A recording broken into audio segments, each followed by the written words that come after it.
저도 많은 생각을 하고 삽니다. 사람들이 하루를 살면서 보통 사람들은 약 3,000가지 정도를 생각하고 산다고 합니다. 3,000가지. 별거 작지 않죠? 네.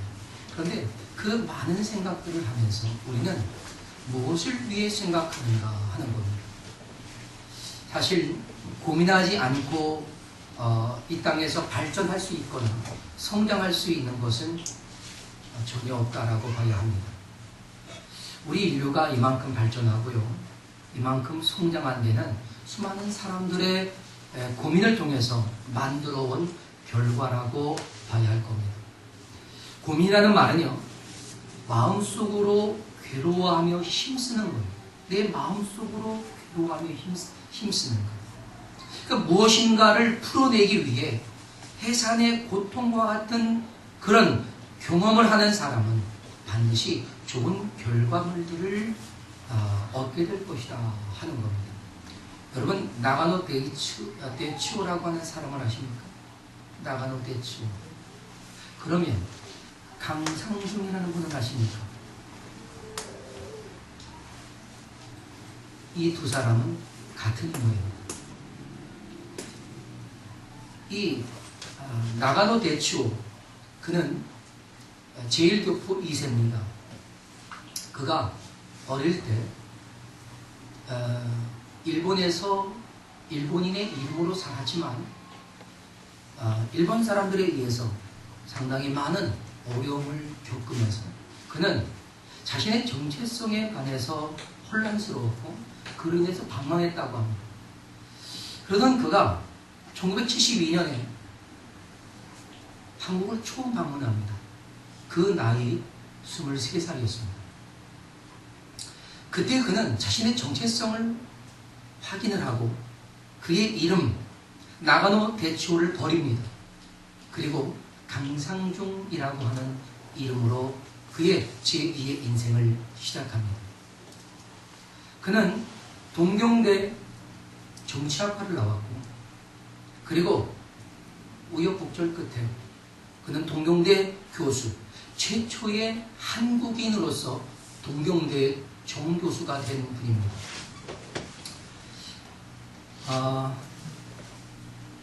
그가 이 고민하는 힘이라고 하는 책을 기록을 했는데요. 고민하는 힘, 거기에 그는 고민하는 힘이 곧 살아가는 힘이다라고 하는 하나의 명제를 만들어냈습니다. 고민하는 힘이 살아가는 힘이다 하는 겁니다. 사랑하는 여러분, 우리는 좀 진지하고 치열하게 고민할 필요가 있습니다. 우리의 그런 치열한 그런 고민이 이 어려운 시대를 살아갈 수 있는 힘이 된다는 사실입니다. 여러분 동의할 수 있습니까? 동의하는 분이 별로 없군요.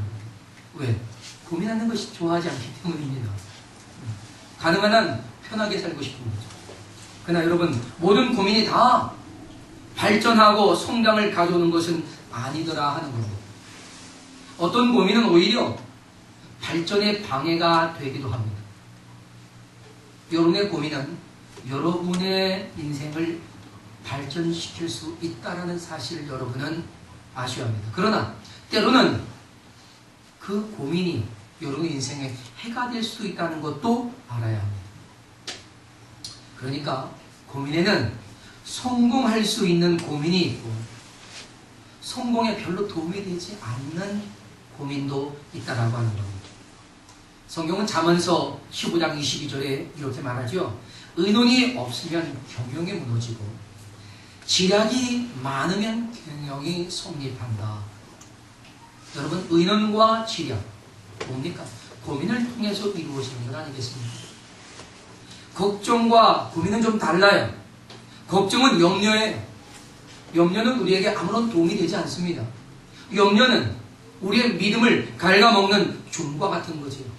하지만 고민은 다릅니다. 방안과 해결점을 찾아가는 것이 고민이에요. 여러분의 생각의 방향과 수준이 여러분 걱정입니까? 고민입니까? 걱정하는 인생이 아니라 고민하는 인생 되길 바랍니다. 우리 인생의 성공적인 균형을 위해 우리는 어떤 고민을 해야 할까요?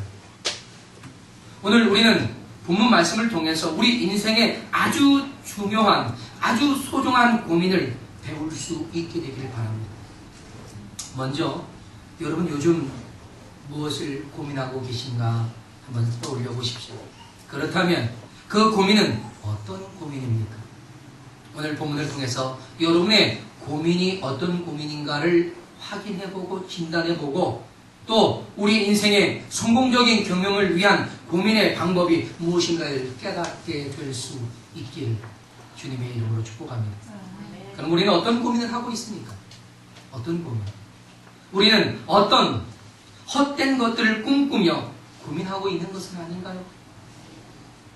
여러분, 방황하는 대부분의 사람들은요, 고민하는 것, 그 고민하는 것들을 보니까 대부분 자기 자신을 위한 자기 인생을 고민합니다. 뭐라고요? 자기 자신을 위한 자기 인생을 고민합니다. 자기를 위해 고민하고 있기 때문에 방황한다는 겁니다. 이상하죠?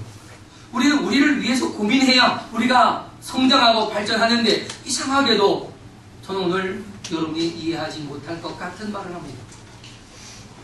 잘 기억하십시오. 자기 자신을 위한 자기 인생을 고민하는 사람. 여러분,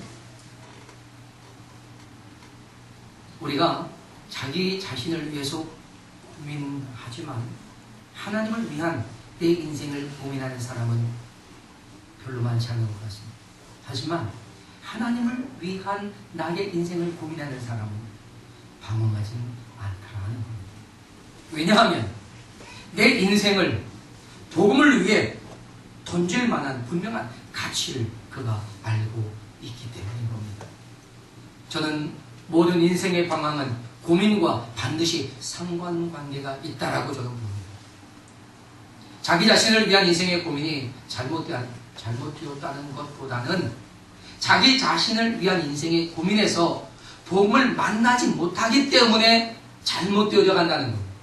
그러나 자기 자신을 위한 인생의 고민에서 복음을 만나면 그 인생은 확연히 달라질 수 있다라고 하는 사실입니다. 그러나 대부분의 사람들은 자기 자신을 위해 고민하다 보면 건강의 문제를 고민하죠. 그 다음에 많은 시간과 물질과 마음을 거기에 씁니다. 또 편안한 생활을 꿈꾸게 되지요. 그러다 보면 편안한 삶을 위해 그의 인생의 포커스를 맞추고 살아갑니다. 또한 명예와 성공 위주의 독선적인 성향을 가질 수 있게 되기도 합니다. 또는 남은 어떻게 되든지 자기 자신만이 잘 되려고 하는 이기적인 독주의 인생이 될 수 있다는 것이죠. 만약 세상이 이런 사람들로 가득 채워진다면 여러분 세상이 어떻게 될지 아시겠습니까? 어떻게 될 것 같습니까? 제가 보건대 요즘 세상처럼 될 겁니다. 요즘 세상처럼. 그야말로 막가는 세상이 될 수 있다는 거죠. 요즘 사회를 보면 가슴 아프고 사회적인 문제를 해결할 대안들을 찾고자 많은 사람들이 고민하고 있습니다. 그런데 그들이 그 고민에서 복음을 만나야 해결될 거라는 사실을 저는 믿습니다. 우리는 이미 자신을 위한 자기 인생을 고민하는 사람들의 결과로 주어진 세상을 지금 충분히 경험하고 있다라고 저는 생각합니다. 요즘 천국문 앞에 흥겨지는 그런 환경이 예전 같지 않다라고 합니다. 예전에는요, 사람들이 천국문에서 대기하는 일이 별로 없었대요. 요즘은 천국문 앞에 가면 많은 사람들이 대기하고 있답니다. 왠지 아세요? 그 주된 이유가 한국 외과 기술 때문이랍니다. 한국의 성형외과가 너무 탁월해서 천국 온 사람들의 얼굴을 식별할 수 없다는 거예요. 그래서 요즘 천국은 자동 인식 시스템을 업그레이드하고 있는 중이라 그래서 천국 심사가 지금 딜레이 되고 있답니다. 또 앞으로는요, 결혼 풍조가 좀 바뀔 거래요. 저도 그렇게 봅니다. 결혼 상대를 고를 때 보는 것과 보지 않는 것 있잖아요. 근데 뭘 보느냐? 성품. 예전에 얼굴을 봤는데 성품을 보고 돈을 포함한 그가 가진 능력을 본답니다. 보지 않는 것. 그건 그의 외모와 얼굴을 보지 않는다. 왠지 이유를 아시겠죠? 얼마든지 뜯어고칠 수 있기 때문에. 네, 그렇습니다. 물론 한번 웃어보자고 하는 얘기입니다. 하지만 이런 해악에는 반드시 여러분 담겨진 의미가 있지 않겠습니까? 외모 지상주의에 빠져있는 이 사회 풍토, 그로 인해서 사실 성형외과는 굉장한 호황을 누리게 되었지만 사람들은 헛된 것에 빠져서 헤어날 줄 모르고 있다라고 하는 것입니다. 뿐만이 아니죠. 결손 가정에서 성장한 자녀들은 이미 사회 문제의 또 다른 아픔으로 깊어져 가고 있습니다. 또한 무한 경쟁이라고 하는 마치 밀림의 약육강식의 그런 현장처럼 되어져 버린 치열한 서바이벌 게임 같은 이런 사회, 남을 죽여야만 내가 사는 이런 사회 되어버렸습니다. 나 자신을 위한 내 인생의 고민들이 만들어낸 결과물이 아니겠느냐 하는 겁니다. 오늘 예수님께서는 사람이 서로 밟힐 만큼 수만 명의 무리가 모였을 때 그 중에 많은 사람들에게 예수님은 바리새인의 누룩을 조심하라, 다시 말해서 외식을 조심하라 라고 가르쳤습니다. 여러분, 우리의 목숨은 죽여도 영혼의 문제를 해결할 수 없는 권세나 사람들을 두려워하지 말고 죽인 후에도 그 사람의 영혼을 지옥에 던지기도 하시고 천국으로 넣어주기도 하시는 그런 권세를 가지고 계신 하나님을 두려워하라 라고 주님은 그들에게 설교하고 계셨습니다. 하나님의 자녀라면 결코 그러한 세상을 두려워하지 말고 하나님을 경외하라고 말씀하시면서 우리의 관심을 세상살이에 두지 말고 하나님 나라에 둘 것을 말씀하고 계셨던 겁니다. 다시 말해서 우리의 고민이 세상살이에 매여있지 말고 그것 때문에 거기 그 문제만을 해결하려고 고민하지 말고 좀 더 하나님의 나라를 위한 고민을 하라는 것이었습니다. 이런 고민을 하라고 말씀하고 있는 그 현장에서 느닷없이 한 사람이 예수님께 말을 겁니다. 뭐라고 했느냐? 자신의 형에게 명령해서 예수님이 친히 그 형으로 유산을 나와 함께 나누게 해달라고 하는 부탁이었습니다. 예수님의 대답은 어떻습니까? 그 사람의 기대와는 전혀 달리 삼가 모든 탐심을 물리쳐라. 사람의 생명이 그 속에 넉넉한 데 있지 아니하다라고 말씀하셨습니다. 그러면서 예수님이 한 부자에게 비유를 하셨지요. 그 부자는 농사가 그의 풍년이 났습니다. 곡식을 쌓아둘 곳이 없을 만큼 엄청나게 많은 곡식을 거두게 됐어요. 그의 고민이 뭡니까? 이 곡식을 쌓아둘 곡간이 부족한 것이 고민이었습니다. 그래서 곡간을 더 키우고 곡식을 쌓아둬서 이제 오래도록 먹고 누리며 안일한 삶을 살겠다라고 하는 그런 꿈을 꾸고 있었다 하는 것입니다. 그 부자의 고민이 뭡니까? 세상살이였다 하는 것입니다. 여기서 우리가 함께 생각을 기울여야 할 부분이 있다는 거죠. 여러분, 사람들의 관심이 어디에 있다고요? 예수님은 그들에게 말합니다. 외식함으로 너 자신을 포장하지 마. 세상의 힘에 두려워하거나 아부하지도 마라. 온갖 탐심으로 물질의 유혹에서 매이지 말고 벗어나야 한다라는 것이었습니다. 사랑 여러분, 우리는 이 모습 속에서 뭘 볼 수 있습니까? 사람들의 고민이 얼마나 헛된 곳에 매여 있는가 하는 것 아니겠습니까? 세상 사람들만 그런 것은 아니더라고요. 교회도 헛된 것에 빠져서 헤어날 줄 모르고 있습니다. 요즘 교회는 세 가지 허에 빠져 있답니다. 첫째가 허세입니다. 조금 잘났다고 허세를 부리고 있단 말이죠. 둘째는 허영입니다. 조금 잘 산다고 허영을 부리면서 끝없는 낭비를 하고 있습니다. 셋째는 허수입니다. 누가 큰가를 비교하면서 숫자, 경쟁을 따지고 있단 말입니다. 어느 대형교회 목사님, 지난주 조찬교회 모임에서 그분이 이런 말을 해요. 교회는 큰 교회만이 좋은 교회가 아니라는 겁니다. 그분은 대형교회 담임 목사입니다. 교회의 크기와 규모가 또한 그 구성원의 숫자가 교회의 양질을 말하지 않는다는 겁니다. 그럼에도 불구하고 교회와 성도 그리고 목회자는 이 헛된 숫자 놀이에 빠져 있다는 것이죠. 정말 양질의 교회는 교회의 목적을 하나님의 목적에 맞추고 세상의 가치를 버릴 수 있는, 버린 사람들이 모여서 하나님의 목적을 위해 분투하는 그런 교회라면 단 한 사람이 모여서도 그 교회가 참 교회다라는 것입니다. 동의하십니까? 네. 하나님이 원하시고 기뻐하시는 여러분 수가 있다면 어떤 수일까요? 잃어버린 한 영혼 아니겠습니까?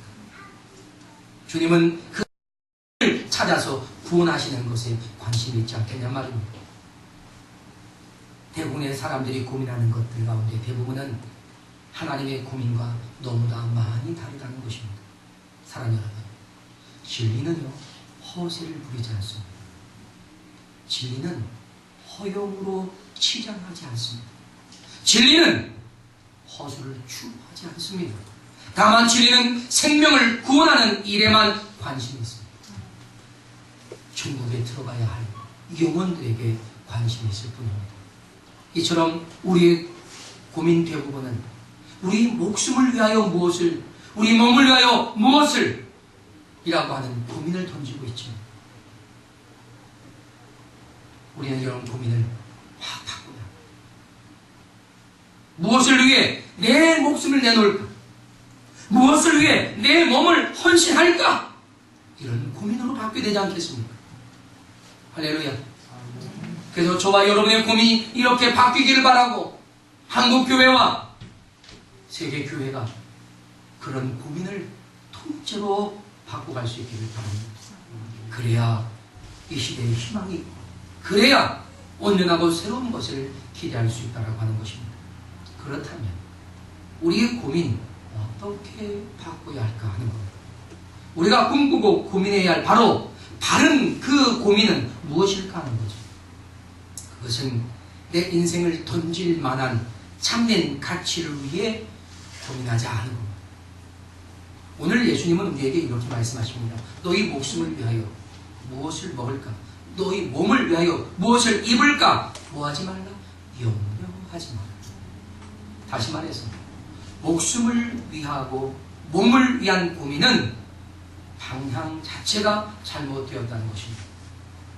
하나님께서는 우리를 세상에 창조하시고 또한 복을 주시고 창대하게 하신 것은요, 우리의 몸을 위해 살고 우리의 목숨을 위해 살아가라고 하신 것이 아니었다는 겁니다. 그렇게 살았던 이전의 인생은 목적을 잃어버린 인생이었기 때문에 방황하며 살았던 것이라는 거죠. 가야 할 목적을 잃어버려서 방황할 수밖에 없었다 하는 겁니다. 여러분, 우리 인생은요, 내 목숨보다 내 몸보다 더 소중한 가치가 있는 일을 위해서 창조되었고 복을 받았고 번성했고 창조해진 줄로 믿습니다. 그 가치 있는 목적, 그 인생의 비전이 무엇입니까? 하나님께서는 우리에게 내 인생의 가장 소중한 가치 있는 그 일을 위해 살라고 하셨습니다. 내 목숨보다 내 몸보다 더 가치 있는 봄을 그 그게 뭐냐? 하나님의 나라와 의를 구하는 것. 아멘. 그래서 예수님께서 너희는 먼저 그의 나라와 의를 구하라. 그리하면 이 모든 것을 너희에게 더하시겠다. 예수님은 너희 보물이 있는 곳에 너희 마음도 있다라고 했잖아요. 우리의 온 마음을 내 보물, 내가 가장 가치 있고 가장 소중하게 여기는 그것에 내 마음을 다 쓴다는 거예요. 우리 인생의 가장 소중한 보물, 여러분 무엇인지 아십니까? 저는 오늘 여러분들에게 이 보물을 찾아드리게 하고 싶어서 오늘 말씀을 전합니다. 그건 바로요, 말씀드렸던 것처럼 하나님의 나라와 의를 구하며 사는 인생이 되는 것. 아멘. 하나님의 나라와 의를 구하며 사는 인생으로 다시 서는 것, 그것이 여러분의 소중한 보물입니다. 이것이 인생을 가장 성공적으로 살아가게 하는 보물이라는 사실을 깨닫기를 바랍니다. 여러분, 세상의 성공한 많은 사람들의 이야기를 통해서 우리가 다시 한번 성공을 꿈꾸게 하는데, 그들의 이야기, 한결같은 이야기가 뭔지 아십니까? 그들의 이야기는 자신이 예수 그리스도를 만남으로 그들의 인생에 문이 활짝 열렸다는 겁니다. 하나님을 위해 살아가려는 결단, 그리고 그 인생이 되었을 때 하나님께서는 보잘것없었던 자신의 인생을 존귀하게 만들어 주셨다라고 그들은 고백합니다. 여러분은 이런 고백을 들어보셨을 겁니다. 그리고 그들을 여러분 롤 모델로 삼고 있을지도 모릅니다. 록펠러, 그가 바로 그 한 사람이었습니다. 그는 59세에 새롭게 예수 그리스도를 향한 하나님의 나라와 의를 위한 인생으로 살아갈 것을 결단합니다. 59세. 결코 빠르지도 않지만 그렇다고 결코 늦은 나이도 아니었습니다. 그러면서 그는 세계 최고의 봉사자로 살아갑니다. 수많은 병원을 짓습니다. 학교를 지어요. 도서관과 교회와 봉사단체를 만들고 세워서 운영하기 시작합니다. 그럴수록 그의 기업은 번창했고 세계 최고의 부호가 될 수 있었습니다. 또한 여러분이 잘 알 겁니다. 백화점 왕이라고 불렸고 또한 벽돌 소년이라고 불렸던 존 워너메이커도 바로 그 한 사람이었습니다. 존 워너메이커가요, 어린 시절에 성경책이 너무 가지고 싶었던 거예요. 근데 그가 좋은 성경책을 보니까 성경책이 $2.75였습니다. 근데 그가 가지고 있는 돈은 열심히 모았는데 35센트밖에 되지 않습니다. 이것으로 성경책을 살 수가 없었습니다. 그는 책방에서 그 책 주인과 딜을 합니다. 내가 이것 드리고 나머지는 벌어서 드리겠습니다. 그때 그 나이가 8살이었던 겁니다. 그리고 그는 아버지가 운영하는 벽돌 공장으로 가서 아르바이트를 하는데 하루에 7센트를 받았습니다. 그런데 어느 날 비가 왔습니다. 자신의 교회 앞에 마당이 질퍽거려서 사람들이 교회 예배당으로 들어오는데 그냥 짜증을 내면서 또 예배당에 진흙발로 들어가려니까 막 안절부절하면서 들어오더라는 거죠. 그래서 그는 마음속에 생각을 했습니다. 하나님, 우리 그 교회 앞마당에 벽돌로 다 깔면 저렇게 진흙탕 발로 들어오지 않을 텐데 하면서 기도를 하고, 그리고 그 다음 날부터 그는 아빠 그 공장에서 받는 7센트의 일부를 벽돌 한 장을 구입합니다. 그래서 한 장씩 교회 앞마당에 놓기 시작했습니다. 아무도 모르는 저녁 시간에 놓고 갑니다. 오늘 아침에 와보니까 벽돌 몇 장이 놓여있는 거예요. 이상하다. 날을 지나면 지날수록 하나씩 늘어나는 겁니다. 신기하다. 그래서 누가 도대체 이런 일을 하나 가만히 지켜보고 있었답니다. 그런데 그때 바로 이 워너메이커가 그 고사리 같은 손으로 벽돌 한 장을 들고 오더니 살짝 놓고 돌아가더라는 겁니다. 그래서 그 목사님이 그 주일에 이 이야기를 성도들에게 했습니다. 성도들이 감동을 받고, 워너메이커라면 2년 이상 걸려야 깔 수 있는 그 마당을 한 달도 채 되지 않아서 성도들이 위해서 온 마당이 벽돌로 깔렸을 뿐 아니라 그 교회가 새로 신축되어서 새 예배당을 가질 수 있었다라고 합니다.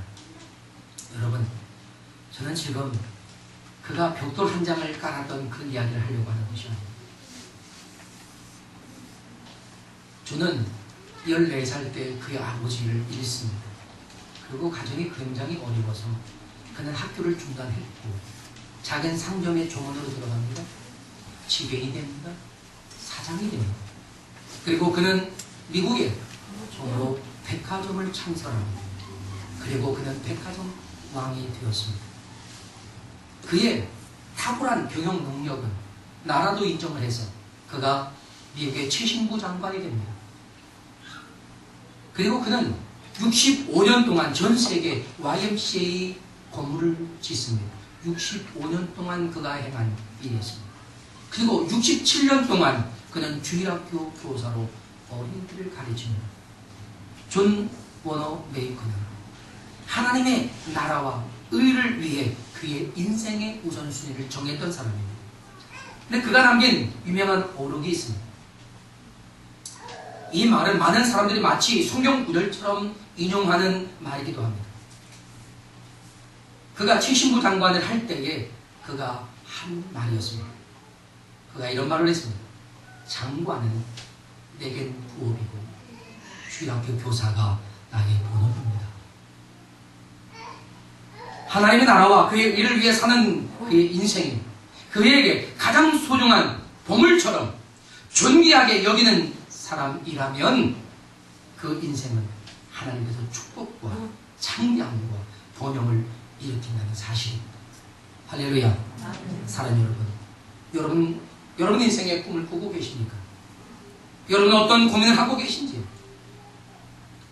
내 목숨을 걸 만한 여러분에게 소중한 일은 무엇입니까? 우리가 하나님을 위해 꿈을 꾼다면, 우리가 하나님을 위해 고민한다면, 우리가 하나님을 위해 나의 몸과 목숨을 헌신한다면 하나님께서는 여러분의 꿈과 고민과 인생에 함께 하실 줄로 믿습니다. 아멘. 성경은 말합니다. 두려워 말라. 내가 너와 함께 하면 놀라지 말라. 나는 너의 하나님이 됩니다. 내가 너를 굳세게 하리라. 참으로 나의 의로운 오른손으로 너를 붙들어 주리라. 할렐루야. 사랑하는 여러분, 나의 힘으로 나의 능력이신 우리 하나님이 계신데 여러분 무엇을 무서워하고 걱정하고 계십니까? 하나님이 내 아버지인데 말입니다.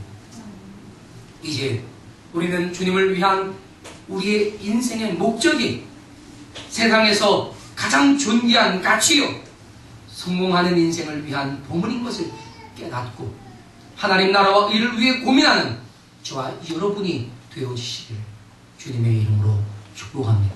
아멘. 다 같이 자리에서 일어나시겠습니다. 그리고 우리 함께 이 시간 하나님, 우리의 삶 속에 하나님의 은혜와 하나님의 사랑,